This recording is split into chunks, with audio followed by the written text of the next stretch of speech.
Hello, good evening, good afternoon, and good morning. Welcome to Connect Africa. So we're here on Sunday night to bring you the all what's going to unfold in the upcoming BRICS, the 15th BRICS summit in South Africa, which starts on the 22nd of August. Welcome, Kwame. Thank you very much, Mahlet. Can you hear me? Yes, loud and clear, we do. Very well. I hope you are there. You are there, Kwame.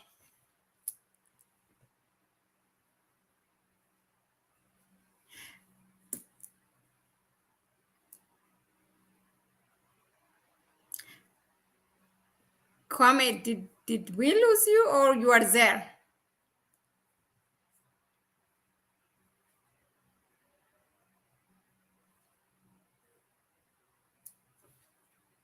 Let's see. Yeah, so you are there, right? Okay, good. Yes, Mahlet, I'm here. So, okay, let's jump. Sorry, there's probably some small technical challenge. Okay, let's jump into it. So the 15th summit of BRICS is going to be in South Africa, but unlike the other BRICS summit in the past time, this BRICS summit has attracted a lot of attention and also challenges for South Africa prior to this BRICS meeting. A lot of, from intensifying the power outage in the country to accusation of South Africa for supplying weapon to Russia, and some other stories revolving around South Africa. And first of all, why do you think that this summit, specifically this BRICS summit, is attracting a lot of attention than the others? And then what were really the challenges that South Africa was having?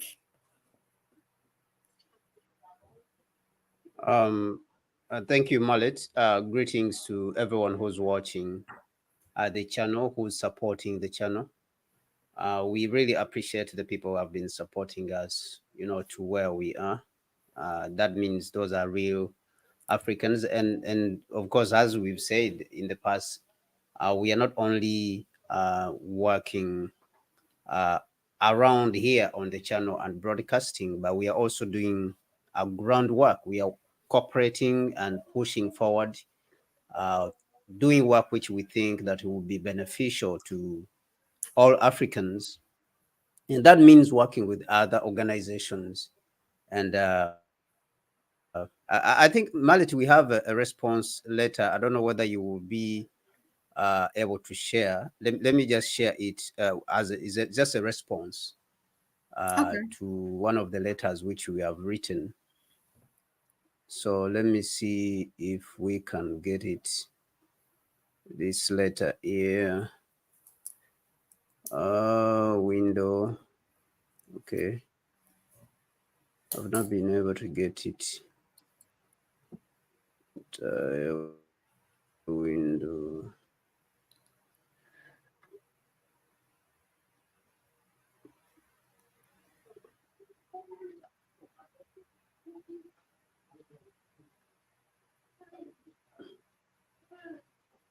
All right. Can you see it? Yeah. So I will share it now. Yes. Yeah. So this is one of the responses. Of course, we are working with Pierre Lumumba himself, and this is one of the responses he has given us in the a couple of days ago regarding one of the letters which we wrote. And of course, we mentioned in the past that we are working on the Niger issue.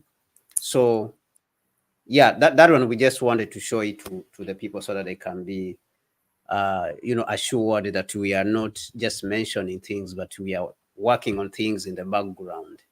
Yeah, so that is one of the letters. Yeah, you mentioned and you asked about South Africa and the pressures it is facing, and why this particular summit has faced a lot of challenges and, of course, attention. I think that there's a couple of reasons why South Africa has been facing a lot of states, and I think number one is because the times which we are living in.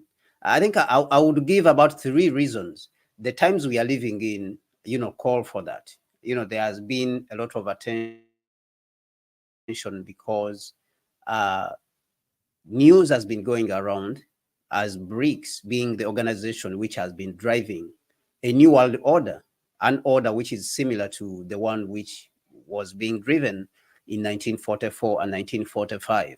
So the times we are living in are different. So it is only, I think, uh, in the eyes of imperialists, it is only sensible for them, to try to sabotage that particular organization which is driving those changes. We have had, from come on, we have had corners even where President Xi Jinping, when he was in Moscow, is mentioning about the changes we are seeing, have never happened in 100 years. So you would only want to attack that organization which is driving those changes. So I think that there is, in one way or another, an attempt by the imperialists, who are the United States and its Western allies, to try to put a brake on those changes which are happening currently, simply because they are not the ones in control of those changes. They are not the ones driving those changes.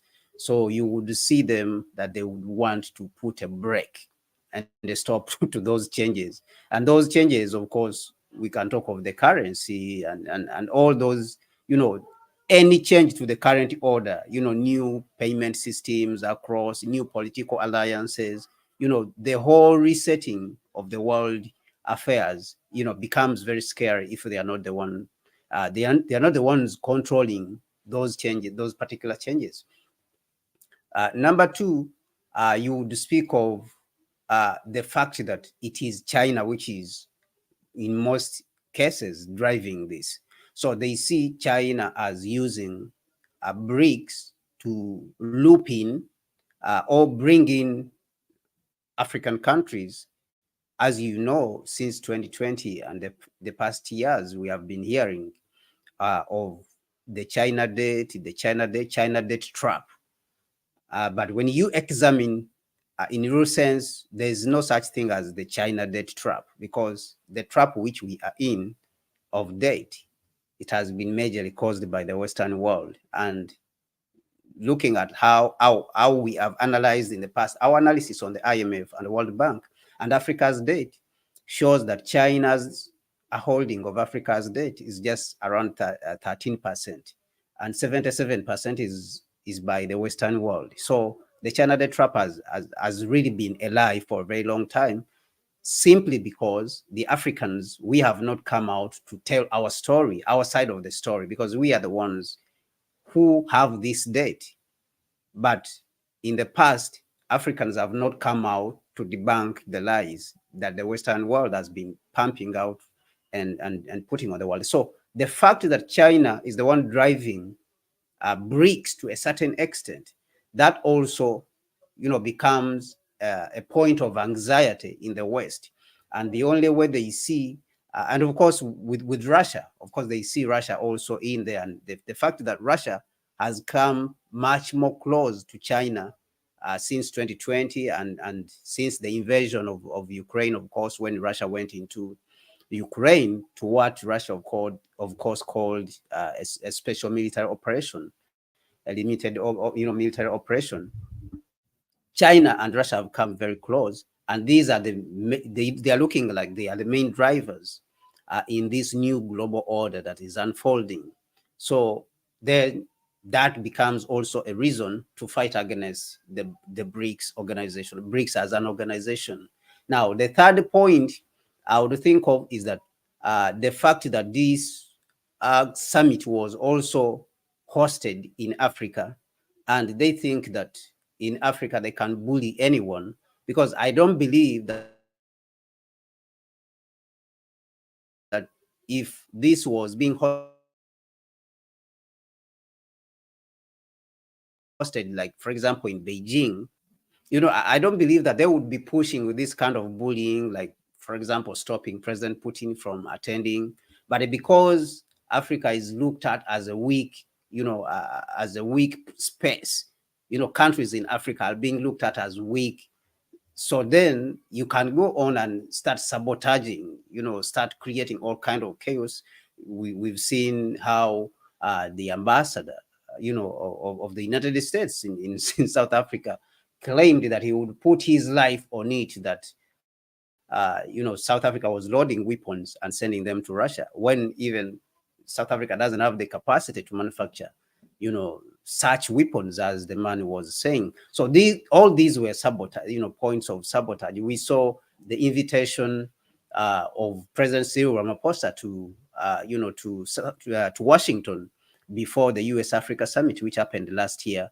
So these were all points of pressure, putting a lot of pressure on South Africa to cave in. But if it was Beijing that was hosting at this particular summit, I really don't see how they would have put that kind of pressure. Or if it was Russia, if this meeting was being held in Russia, they would not put, that kind of pressure on Russia. But because Africa is still weak, and of course, this weakness which we are currently fighting against, and we are calling for a unified Africa so that we can have a unified African government. This weakness makes it, simple, makes Africa vulnerable to all kind of abuse and bullying and all kind of blackmail. So this is what I see that has been causing a lot of chaos and anxiety and pressure, of course, from especially the West, because that is where majority of this pressure has been coming from. And of course, I think, of course, the desire to break it, they would want to break it, and we have seen how they have been courting India. When the Prime Minister of India, Narendra Modi, also when he went to Washington, it was a lot of fanfare. I think it was an attempt to court India so that India can be able to jump out of this particular summit. Thank you, Kwame. That now, speaking of India, it exactly brings us to our second, to my second question to you. Other than the non-member states trying to infiltrate in this meaning, like the collective West to break Brics. In addition to that, also we have seen a division within, and this is like a shift of approach from the member states themselves. And one is, of course, India. We have analyzed India's approach before. Separately, we gave it the whole stream analysis, like a sabotage on Brics in terms of currency, where the prime minister came out or the foreign minister came out and said India, there's no India will not accept Brics currency. Of course, there's no currency yet, but it's expected to be an agenda. And also, not only the government, we have seen also how the narratives changed from in their major media platforms like Wayon and First Spot. They used to really complement and popularize Brics, but after that statement from the foreign minister, we have seen they are following that pattern. Now, allow me to share this. This is made today by First Spot. Just a second. I think it is First Post. First Post. First Spot. Yeah. Okay. I'm gonna do it.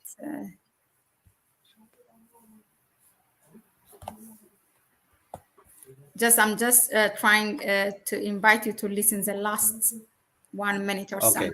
Not without its own set of challenges. So where does it leave India? Should it stay in the gloomy global economy, also not without its own set of challenges? So, where does it leave India? Should it stay or leave the bloc? In the 2000s, BRICS was an outcome of optimism and hope. But today it seems to lack purpose. Yes, the BRICS leaders still meet every year, but the bloc needs to do more. One, it needs to find a way to overcome its political differences. It needs a more unified approach. Easier said than done, of course. Two, no country should be allowed to hijack the platform. And three, the agenda needs to expand. It needs to go beyond economic diplomacy. Should India invest its time and effort here? The answer is yes. The thing with diplomacy and politics is that it's usually better to be in the room than out of it.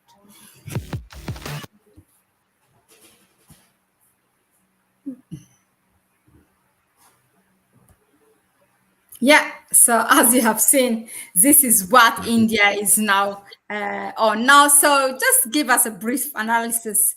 What is India trying to do? I mean, to leave BRICS or really to break apart BRICS? What is its intention?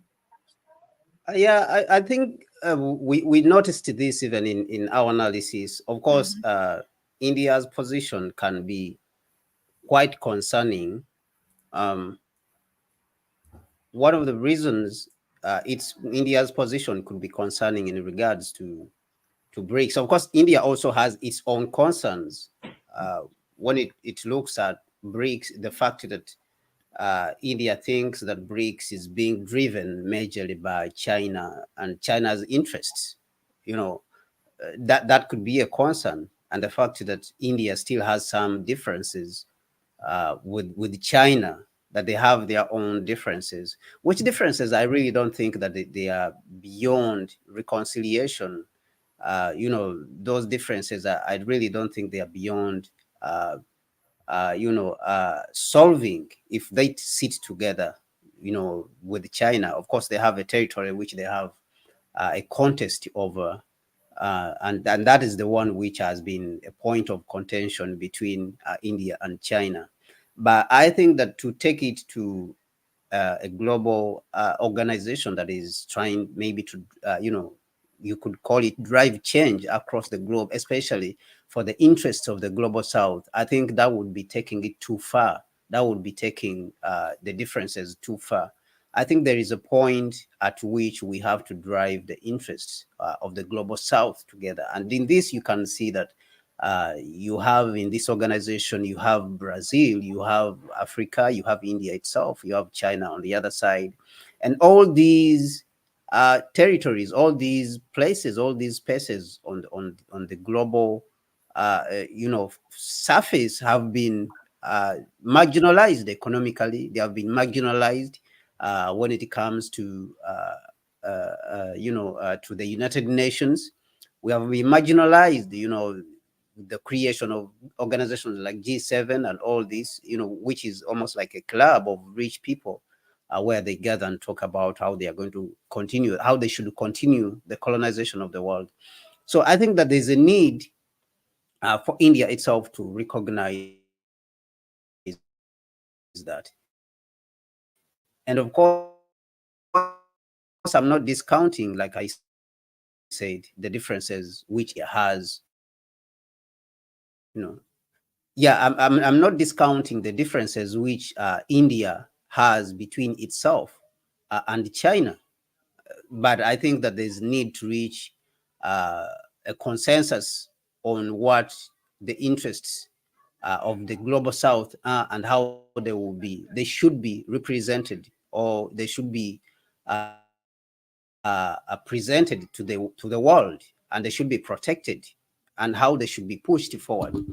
We have seen that we have the same almost interests that we are marginalized. Of course, India has also been mentioning that they have marginalized the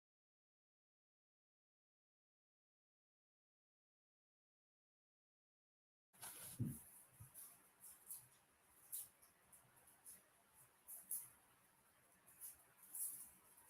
Hopefully, we will,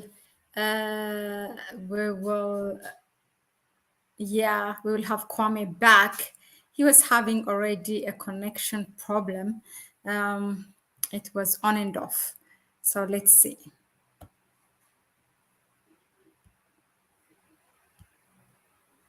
Yes, Yeah, yes, Mallet. I was saying that the issue of the use of the dollar, uh, India is also not very happy about it because of the way it has been used, yeah. and I think India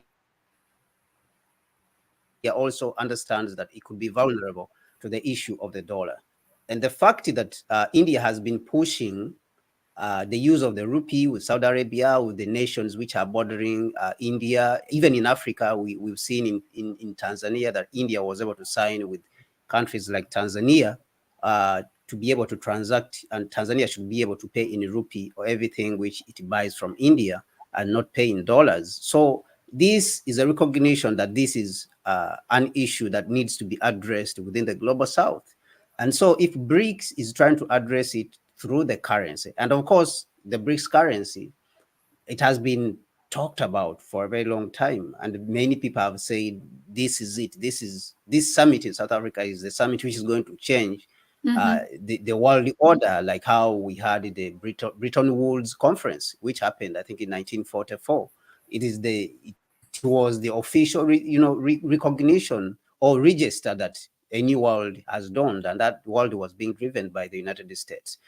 So the BRICS summit was supposed to register that, is supposed to register that we have entered a new global world order. We are in a different stage in the world.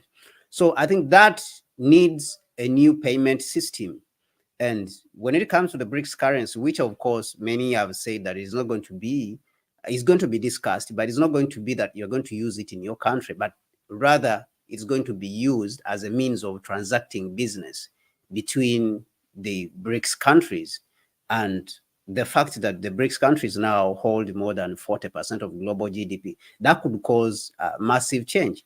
This currency, they are not going to, you are not going to use it in your country, but rather you are going to use it as a benchmark when it comes to transactions, business transactions between countries. And it is in the same way, actually, the United States dollar is also used officially. The United States dollar is majorly used when it comes to business. I think it could be a very big step towards that. But if India decides to go at it alone, like how it is doing, and pushing the rupee, I think that it would defeat the issue of the BRICS currency. But also, it would put India in a very difficult position itself. India would be put in a very difficult position. Why? Because if the United States and the Western allies or the Western colonialists are able to defeat the BRICS agenda, India will not be anywhere hard to defeat. Because look at India, the GDP is not even up to $4 trillion. So I think that however much India has its own interest, it still needs China. It still needs China to be able to counter the weight of the global north. The global north, we who are the colonialists, of course, who have interest in dominating the world forever and ever. You still need China as a power which has more than $19 trillion of GDP, $19.5 trillion of GDP. You have less than $4 trillion of GDP. So you still need China to be able to help you to counter these people if you don't want them to put you back into servitude, because India is much more easier to put back into servitude than China. So you will be used, and you will think that you want to go at it alone, and you will be used, and they will put you back in servitude, because this is the end goal of the Western world, to put everyone back into being colonized and dominated. And when you have a strong partner like China, I think that it helps you to be able to overcome that challenge. So I think that the differences between China and India need to be solved on the side, so that we do not sabotage the interests of BRICS and what BRICS represents for, especially at the global South. Like we have heard on the first post, they are mentioning that it's just an economic, group. It needs to go beyond an economic and diplomatic group, and then define some, political goals and stuff like that.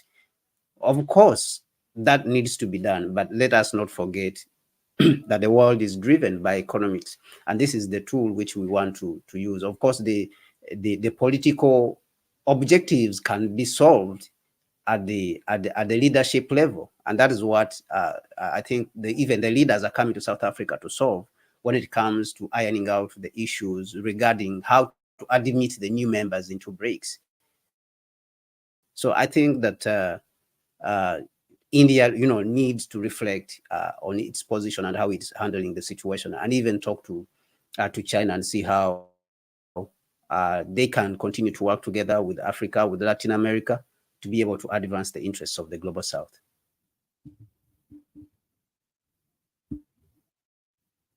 Yeah, indeed. The other thing also that India do not want and is speaking.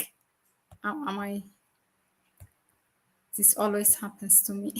Okay, yeah, that they're speaking publicly is that they don't want the influence of China to expand, because in terms of accepting members, it's China and Russia who are willing to do so. Brazil and India are not. So I don't know where the stand of South Africa is in this. So they don't want simply they take it as this accepting more members. For them, it is expanding the influence of China and using the currency of China. That's what at least their media says. Now let's talk about specifically what BRICS means for Africa. Now, the major themes in this 15th summit of BRICS is that, of course, number one is BRICS and Africa itself. The other one is inclusive multilateralism. I think that's what attracted many countries to apply for membership. And there's another one, partnership for mutually accelerated group. And there's also, first, I think that's sustainable and development. Now, speaking of BRICS and Africa, it's from the 5 founding members that we have. There's no other member. It's only the founding members. It's only South Africa. So represented only by one African state so far. What do you think that BRICS will bring to Africa? What does it mean? Is there opportunity, or is it more of challenge? Yeah, if you look at the BRICS countries currently, I think it is an opportunity. It's a great opportunity for Africa. Number one, the establishment of the new development bank, which is being currently headed by the former president Dalma from Brazil, former president of Brazil, Rousseff. I think she's called Rousseff Dalima. I think is a great opportunity, and I think some of the African countries have already welcomed it and have mentioned it, that the terms of business, and this bank, of course, is based in Beijing. The African businesses and countries find it difficult to get money from the northern institutions, the Bretton Woods institutions, the World Bank and the IMF, which are majorly dominated by the United States. I mean, in just this week, we have heard how the World Bank canceled a loan it is supposed to give to Uganda. It's saying that Uganda will not be able to get any money just because Uganda is not promoting Western culture. And this is what we've spoken about in the past when it comes to neocolonialism. That is how it works. Neocolonialism is about promoting Western culture and then using the tools of Western culture, to enforce, that colonialism and hegemony and arrogance of the West. So this is what we are witnessing here. So when you create an institution which creates space for that, an opportunity for that to be bypassed, I think this is very much welcome. It becomes very much welcome. We have seen in the past also that Egypt also has expressed interest in being part of these BRICS, and of course, Egypt also has had a rocky relationship with the IMF, and it comes also to the terms that are being given out to Egypt when it wants to borrow money from the IMF. And even it said that it will apply for assistance from the New Development Bank. So these are some of the opportunities which are likely to come with the association with the BRICS. Now, on the other side, you can see technology. And for technology, I would single out specifically when you look at Ethiopia, for example, which has the Ethiopia Airlines. This is something which I have emphasized in the past that Ethiopia really needs to look at. And lo and behold, of course, Ethiopia has applied to join the BRICS, to join the BRICS group. When it comes to aircraft manufacturing, technology, this general technology, that you can see that these countries are technologically advanced. Brazil is not very bad technologically. It manufactures even its own aircraft, Embraer. That is an aircraft company which is in Brazil. You can see Russia has Sukhoi super jets. You can see China has Comac, and China has a very huge now automobile manufacturing, facility is the biggest manufacturer of automobiles. So this could be an opportunity for Africans to see how we can talk to China and tell them that at least in the supply chain, let us manufacture the lithium batteries from Africa, set up factories to manufacture the lithium batteries in Africa, and then maybe you can do the rest in China instead of extracting like cobalt from the Congo and lithium from Zimbabwe, or the lithium from Ghana, or lithium from Ethiopia, and taking it to China. So we could negotiate with them. So these are all opportunities when it comes to the aircraft manufacturing, which I spoke about in the case of Ethiopia. Ethiopia has, of course, the center for aviation on the African continent, is the aviation capital. It's an opportunity to team up with Comac, for Comac, because Comac is going to expand. Right now, it's still in Asia, where they have their one of their first external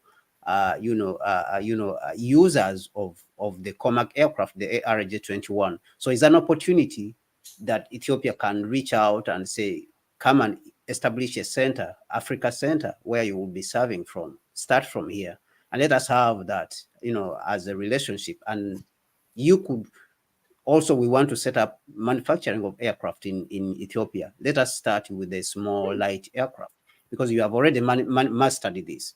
For the ARJ-21 aircraft, China has already manufactured more than 100 units.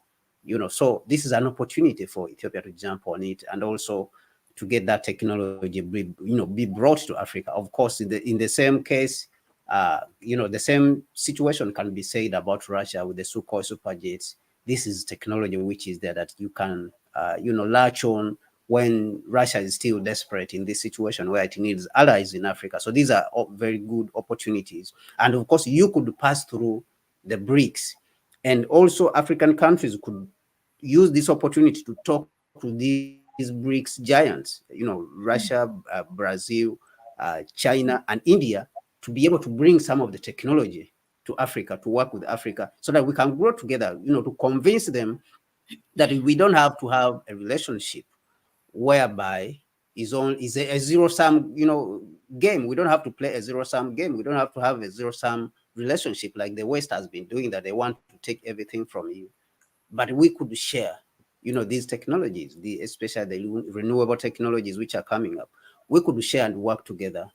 And I think this is an opportunity for that Africa, can take advantage of. And of course, to balance also geopolitical balance of power. The power, we have to balance that power. So if you work with BRICS, there's an opportunity that we are balancing the power, that the global South also is coming up and is getting that power. Like we mentioned, it has more than 40% of global GDP and population.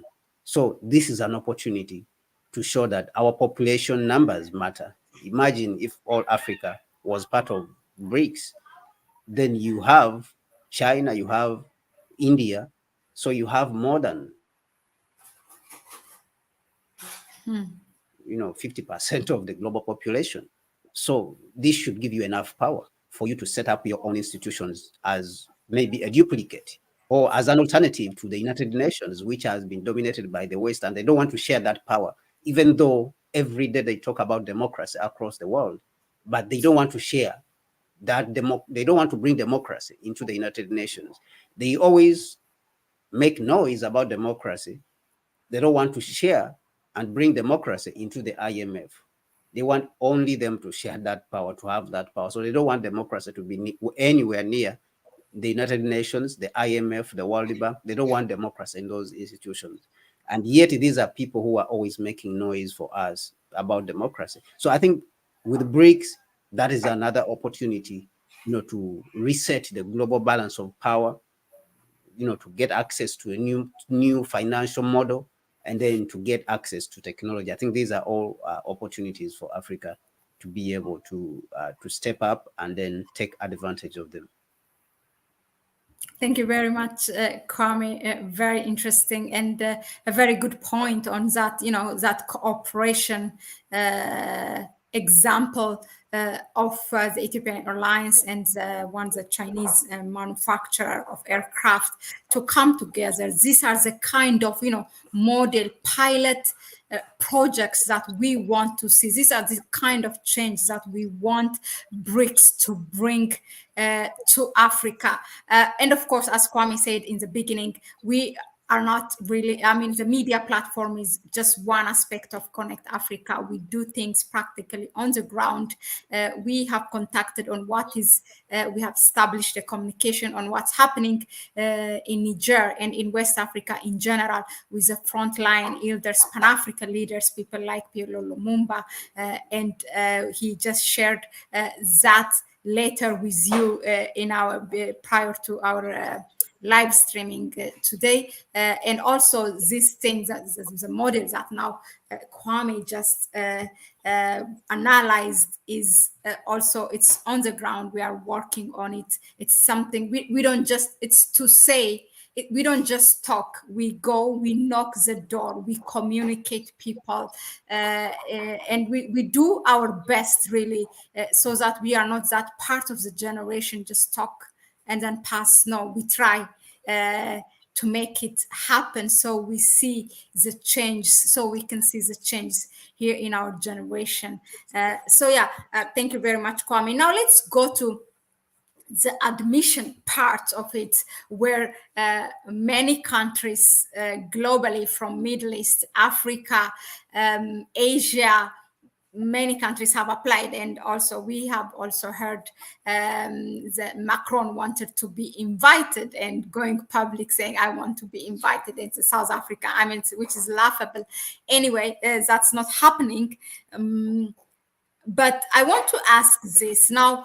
Joining BRICS is now kind of considered, it's sending that signal all of a sudden, okay, you might have a better voting power and you will be seen as equal, and your development projects might get a funding access.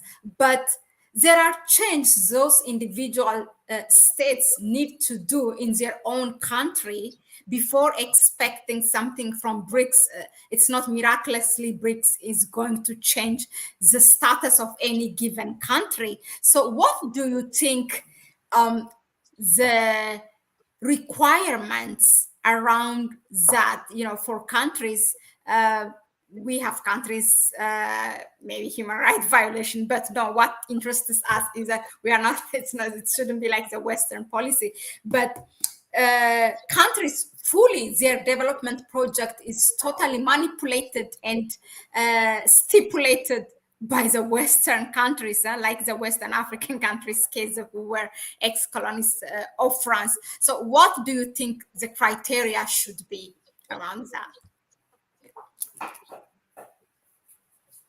Yeah, when you look at China, it doesn't have a lot of demands which it puts on countries. Even when you look at the criticism China has been having, is that it doesn't follow any criteria when it is giving loans and stuff like that, the so-called human rights. And of course, we know that these criteria that has been put by the West, it is just hypocritical. It's just a colonial, approach is a way of keeping countries down and then claiming that they have violated the rights. There's no one who has violated the rights more than the West, but yet they, continue to sit on top of the world and then make a lot of noise about human rights. So when it comes to criteria, I think that it's just necessary for countries to come out with defined objectives of what they want to achieve. And especially for Africa as a continent, I think that Africa needs to come to this table with a unified policy. We have to come to this table with a unified way of looking at things. I understand that President Ramaphosa invited, I think, all the African heads of state to attend the Brics summit in South Africa, because as the theme is of this year is Brics and Africa. That is the theme of this year. So I think that Brics is very welcome, to all the African countries which would want to apply.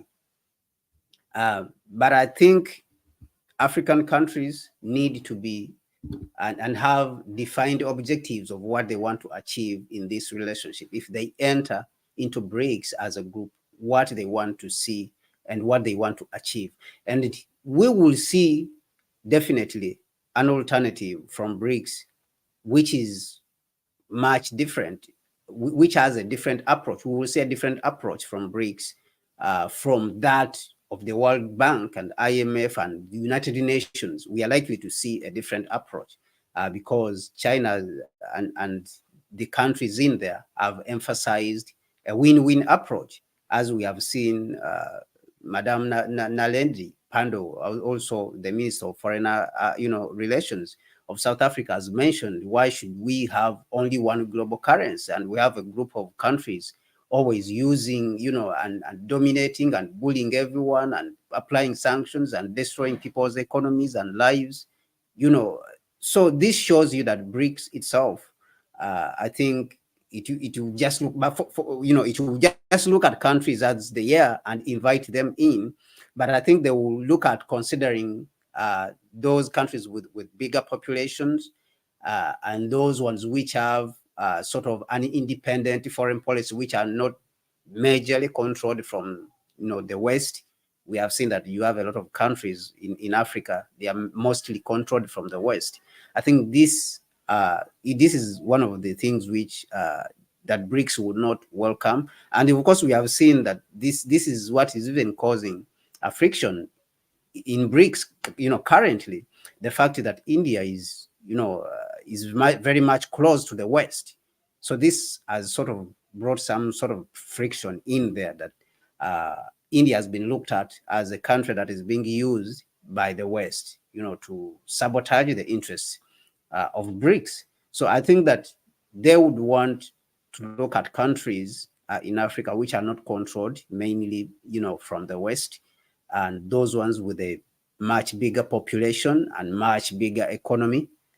In that sense, I think these are the characteristics of the countries which would be able to look at mainly when it comes to Africa, and of course the other parts of the world, like the Middle East. Of course, we have seen Saudi Arabia has been welcome, and it has a big economy, it has a big influence on the global stage.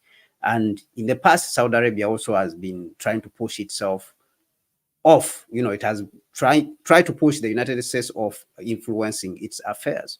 So I think this makes it a qualifying partner. We have seen Iran, which also has a very, rocky relationship with the West after refusing being colonized and dominated for a long time. So I think the countries which, look like this, with these kind of characteristics, are the ones which are going to mostly qualify to join Brics.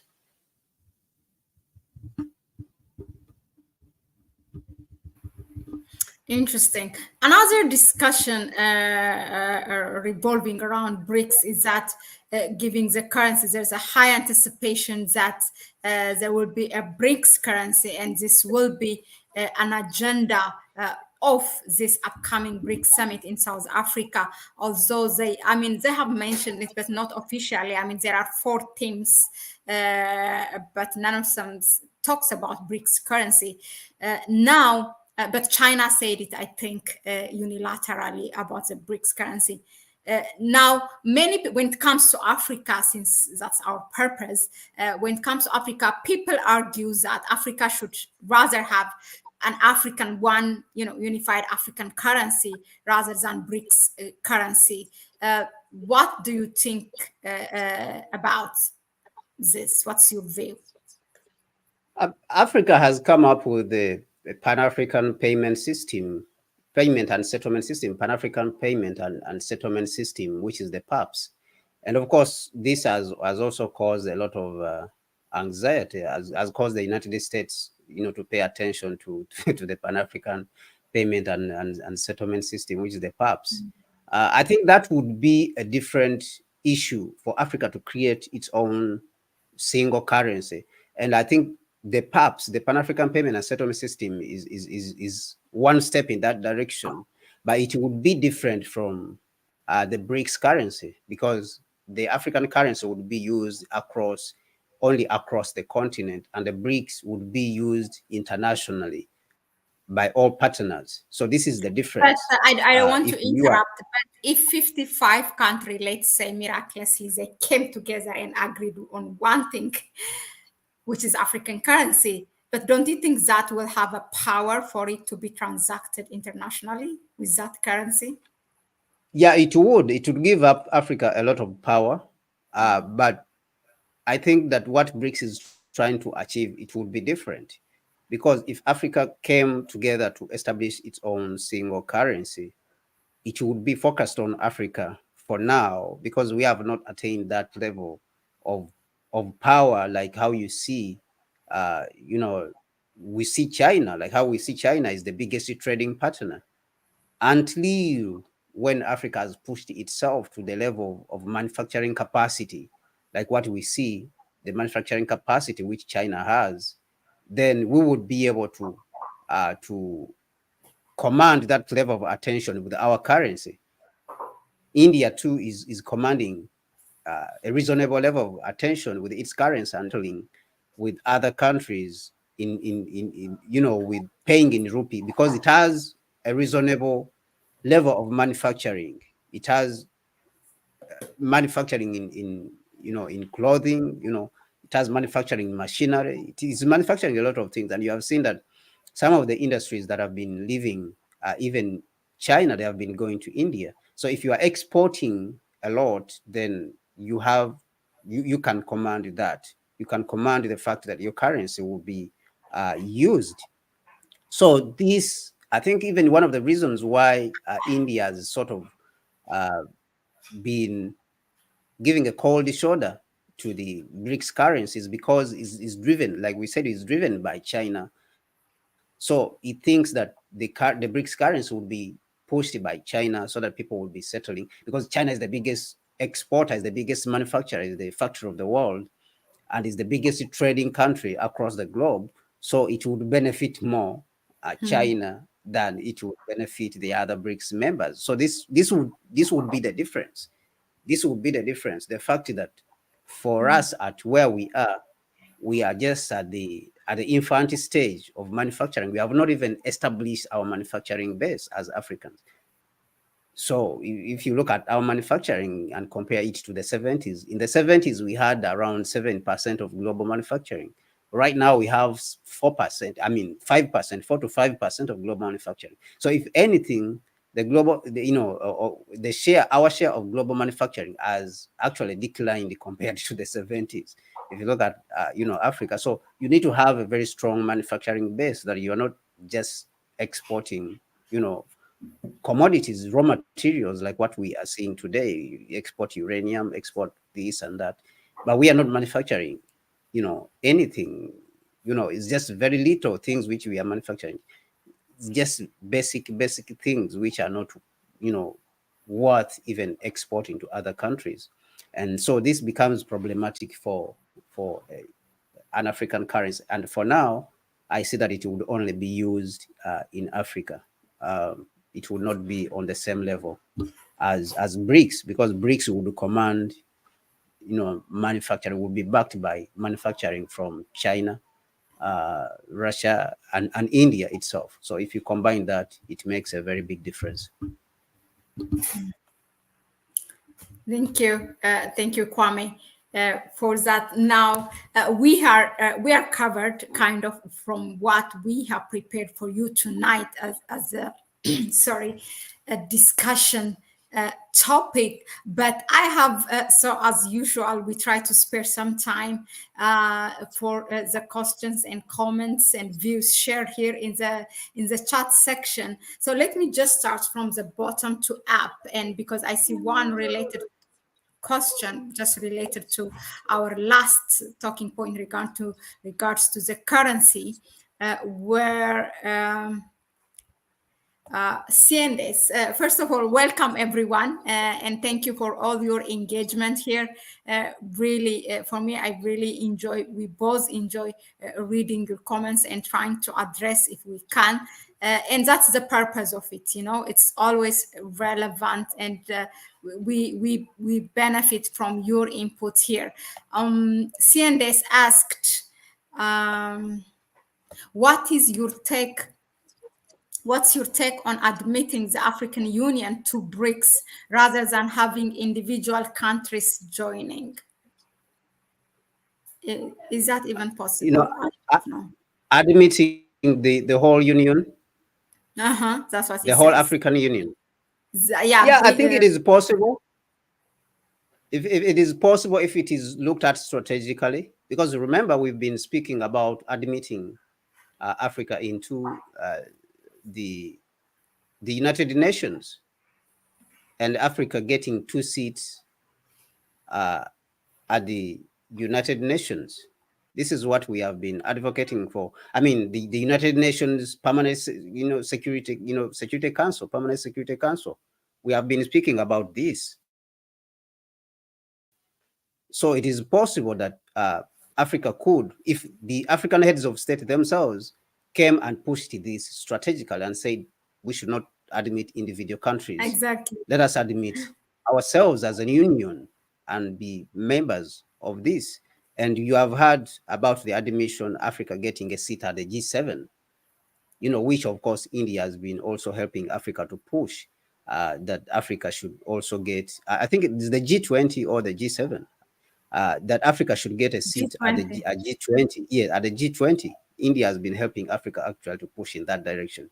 So it is possible, but I think it needs to be done strategically for strategic reasons that we want to achieve certain objectives. It's very dangerous to go into these groups, these global geopolitical groups without objectives, without serious objectives that this is what we want to achieve.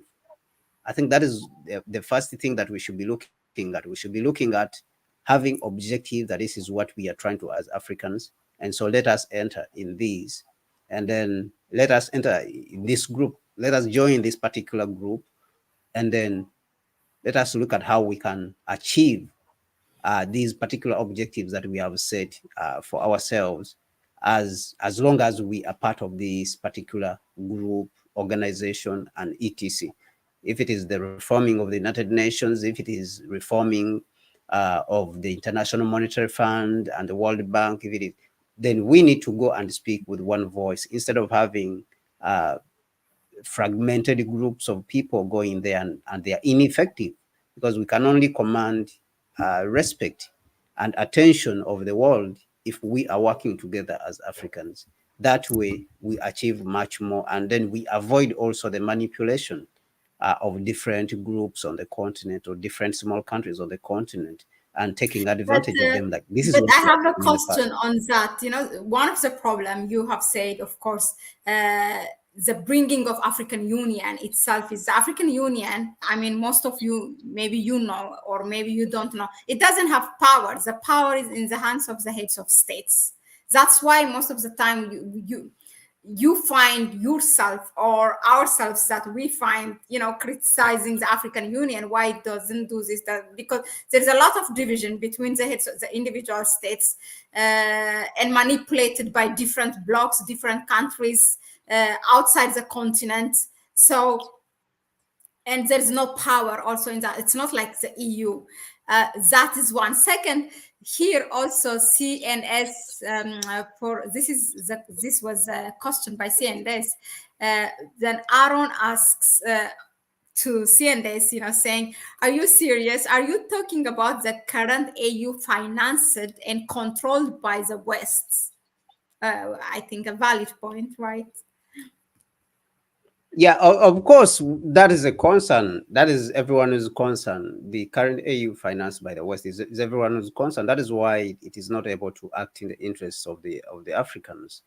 It's because it's controlled from outside, and that is a concern.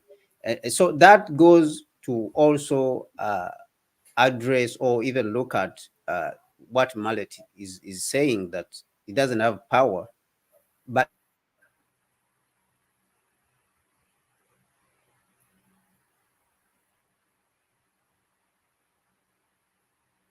Yeah, Kwame, you are frozen.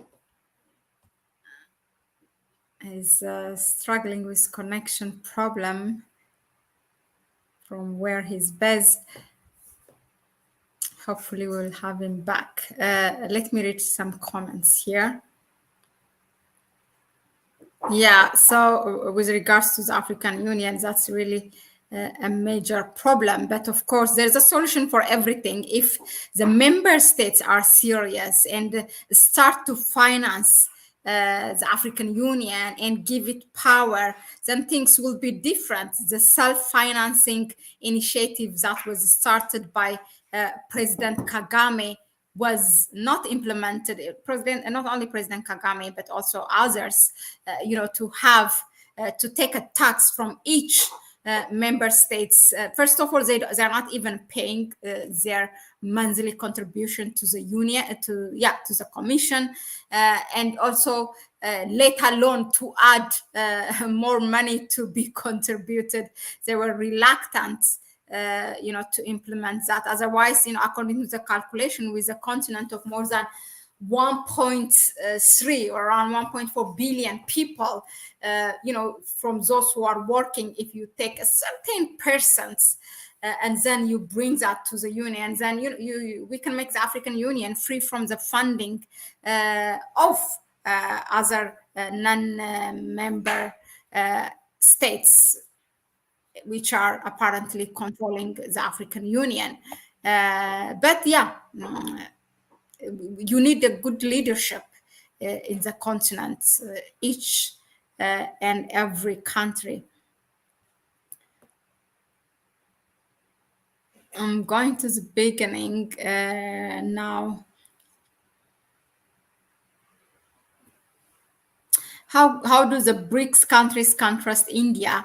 Don't you think India can act like a mole? I mean, yes, in the past few weeks, what India has been manifesting, it seems exactly that. It's kind of manipulated by the West from the US. We have seen how the prime minister was invited by the US and all those media coverage and the way he was welcomed.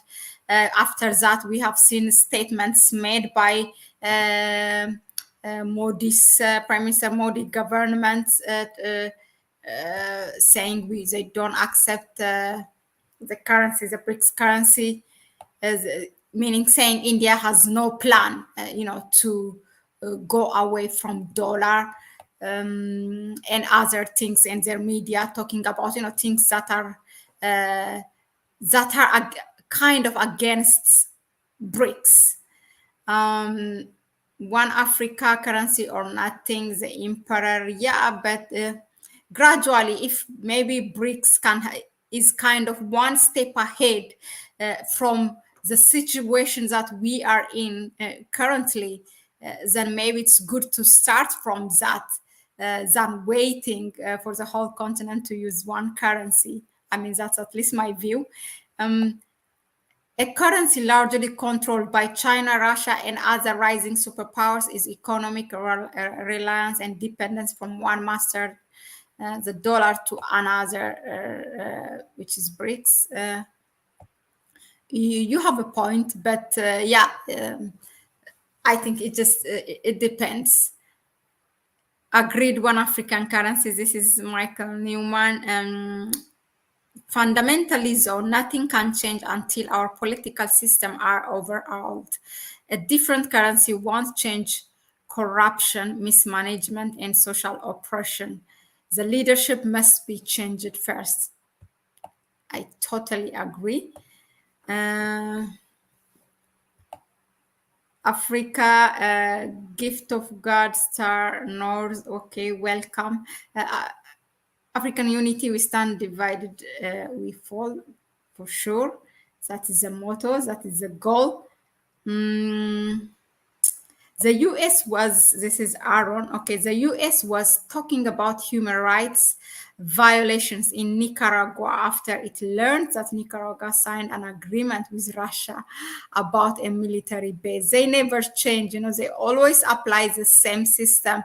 I always say one good thing about the West is they never change the system of, if when they want to destabilize a country, it starts somewhere, like demonizing the leadership in a country, creating rebel groups, financing, sponsoring them, and then creating a conflict, then accusing you for genocide and other things. It just continues. I know what will, like, from A to Z, how this works. So it's up to us whether to accept or not that propaganda. I mean, if we are empowered by information and knowledge, then I think we also have to change. What's your take on admit? Okay, this one we discussed.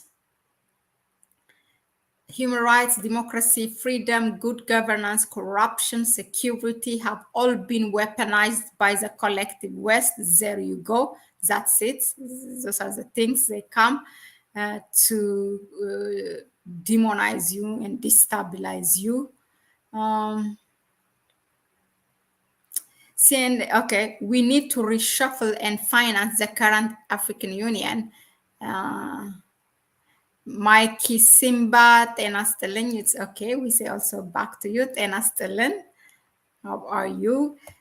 Saying this, you have a valid point. I wouldn't dispute. I would add to your point that any country that gets financing from IMF or World Bank, collective West institution wouldn't qualify. Africa has the people and resource for African industry and manufacture just been shut out of capital markets by the West. Yeah, there's also a lack of leadership from our side, but definitely, yeah. Africa should get France's seat on the UN Security Council. I love that. Afro as the African currency, PAPS as our pay, Afro as okay, Mikey Simba, you are suggesting the name Afro for the African currency and PAPS as our payment system. Yeah, maybe, but PAPS is actually, it came following, to resolve the problem of the African Continental Free Trade Area in terms of how they are going to transact their trade, because everybody was stripping that, okay, are we now, this is fully African thing, a Pan-African initiative. Now, are we going to transact also our trade in dollars? Then this is the solution that they came up with, perhaps a Pan-African payment system, which allows each member state within the continent to use their own currency, which is really a great solution. This was even before the talk of de-dollarization, before the talk of Brics currency. Actually, PAPS came up by the African Continental Free Trade Area. Once we fully control the African Union, it can fight for the rights of African citizens within the continent. True. Yeah, so that's it for us. Kwame couldn't come back, so it will be just me who will say bye from here, from Connect Africa, but gladly he has covered, we are covered our talking points for today, and I think most of your questions have been also addressed by Kwame So thank you very much for being here. Don't forget to share the video as soon as this stream is over. Share it with your network. That will help us. If you want to help us further, please go. You will find it when this streaming is over in the description section, or even before that, our PayPal account. You can donate. Whatever you think is good. Everything is good for us. You can donate to empower us. And beyond that, please share the video, subscribe. Maybe some of you even are not subscribed and still listening and watching. So if you find it, of course, no pressure. If you find it relevant, then subscribe. It will help our YouTube algorithm. And give it a like if you find it, of course, again, relevant, and then share it to your network. So have a good evening and have a good week. Now this is Sunday night for us. So thank you very much. We will see you tomorrow night again. Bye-bye. Thank you.